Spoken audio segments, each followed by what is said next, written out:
Existe vida após a missão mais sagrada da Terra? Um Papa, mesmo depois da morte, ainda pode servir à humanidade?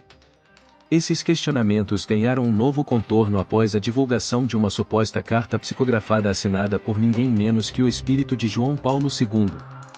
O conteúdo, recebido por um médium respeitado no meio espírita, revela detalhes sobre o futuro espiritual de Papa Francisco, com palavras que arrepiam até os mais céticos. Por que João Paulo II escreveria uma carta sobre seu sucessor? O que Francisco representa, espiritualmente, para a humanidade? A resposta é clara: segundo a mensagem, Francisco já vibrava nos ritmos do alto mesmo antes de desencarnar. Seu espírito, ainda encarnado, se conectava a uma frequência elevada, sinal de que sua missão não termina com a vida física. Após sua passagem, ele se uniria a uma falange espiritual composta por outros papas, como João XXIII, Paulo VI, Bento XVI e o próprio João Paulo II, para seguir trabalhando em prol da evolução moral da humanidade. Na carta, João Paulo II descreve Francisco como alguém tocado pela luz, guiado pela compaixão, que não buscou títulos ou glórias, mas sim serviço e empatia. Ele será, segundo o relato, um orientador das novas gerações mesmo após sua partida, como um farol que permanece aceso no mar turbulento da Terra. A mensagem termina com uma frase impactante: o trono de Francisco não termina em Roma, pois ele reina no coração dos aflitos. É uma carta que emociona, questiona e reconecta fé e espiritualidade. Seja você espírita, católico ou apenas alguém em busca de sentido, essa mensagem certamente vai tocar sua alma. Mas o que mais impressiona na carta psicografada não é apenas o conteúdo espiritual, mas a forma como João Paulo II descreve o íntimo de Francisco. Ele não fala com frieza institucional ou reverência eclesiástica, mas com ternura, como quem vê no atual Papa mais do que um líder, um irmão de jornada.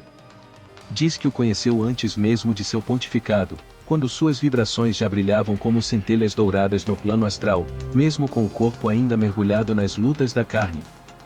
Francisco, segundo o Espírito, escolheu voluntariamente um caminho de renúncias invisíveis. Apesar da aparência simples, enfrentava batalhas internas diárias contra a vaidade, o poder e as tentações do orgulho.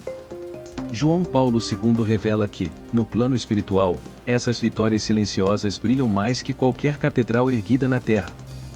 Outro trecho forte da mensagem conta que Francisco será acolhido, ao final de sua vida, por uma multidão de espíritos amigos, entre eles, São Francisco de Assis, que já o acompanha desde a juventude.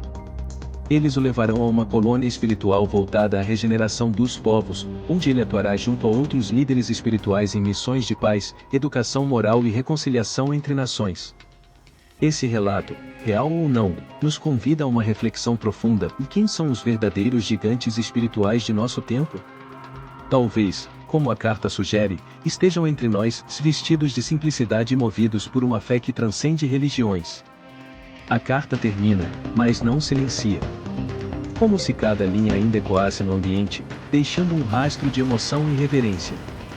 O espírito de João Paulo II, com palavras doces e firmes, alerta que o mundo caminha por trilhas delicadas, onde a fé será testada em níveis ainda mais profundos. E é nesse cenário que Francisco, mesmo em seus dias de fragilidade física, segue como um pilar invisível entre planos, sustentando vibrações que poucos enxergam, mas muitos sentem.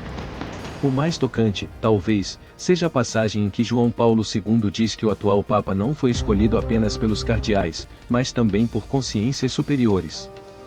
Afirma que sua eleição foi intuída por espíritos elevados, que viram em Francisco uma ponte entre o velho e o novo, entre o dogma e a compaixão, entre a lei e o amor.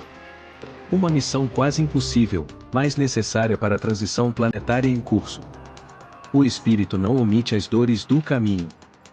Revela que Francisco, no íntimo, já suportou mágoas profundas de colegas próximos, desconfianças internas e até orações contrárias vindas de membros do próprio clero. Mesmo assim, se continua a amar. Perdoar quando se é atacado é nobre. Mas amar quando se é esquecido e é divino, escreve João Paulo II. Francisco, ainda encarnado, talvez nunca leia essas palavras. Talvez jamais saiba da existência dessa mensagem. Mas, no plano sutil, algo já foi recebido. Os corações que vibram com sinceridade, mesmo em meio às dúvidas, são pontes entre os mundos. São eles que sustentam os grandes homens e os grandes espíritos em suas jornadas. Talvez você, que assiste agora, sinta que há algo maior guiando tudo. Uma força silenciosa, que não grita, mas sussurra em meio ao caos. Essa carta é um sussurro. Um chamado para que sejamos menos críticos e mais compassivos. Para que, antes de apontar dedos, estendamos mãos. Para que a espiritualidade não seja apenas crença, mas prática, no olhar, no gesto, na escuta. E assim, as palavras cessam, mas a vibração delas continua. Elas permanecem pairando sobre nós, como uma brisa que toca de leve, mas transforma tudo ao passar. Não se trata de idolatria, tampouco de santificação de figuras humanas. O que vemos aqui é o eco de uma verdade universal, e ninguém está sozinho. Nem o mais simples dos mortais, nem aquele que carrega nos ombros o peso de uma fé inteira. Todos nós, em algum momento, precisaremos de um abraço invisível, de uma mensagem que nos lembre: estamos com você. As cartas psicografadas, por mais que causem espanto ou dúvida, nascem de um lugar de amor. Um lugar onde o julgamento cessa e a compaixão começa. Onde o espírito se despe das amarras do ego e passa a falar apenas com a voz da alma. A carta ao Papa Francisco não é apenas um recado espiritual. É um lembrete para todos nós. De que, mesmo com falhas, dores e hesitações, ainda há tempo. Ainda há redenção. Ainda há caminho. Francisco permaneceu em silêncio por alguns minutos. Os olhos, marejados, olhavam fixamente para o papel, mas a mente já voava para longe. Não era apenas uma mensagem psicografada, era uma convocação interior. A carta, ainda que escrita com mãos humanas, parecia vir de um lugar onde o tempo não existe. Um plano onde os erros não são condenados, mas compreendidos. Onde as quedas não são punições, mas oportunidades de despertar. E ali, naquele instante íntimo, o Papa deixou de ser apenas um líder religioso. Tornou-se um homem diante do divino. Um ser que, como tantos outros, busca fazer o bem mesmo quando o mundo insiste em fazê-lo duvidar.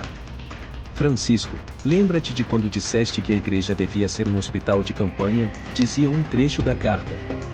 Pois então, a humanidade está ferida. E espera de ti mais que discursos. Espera gestos.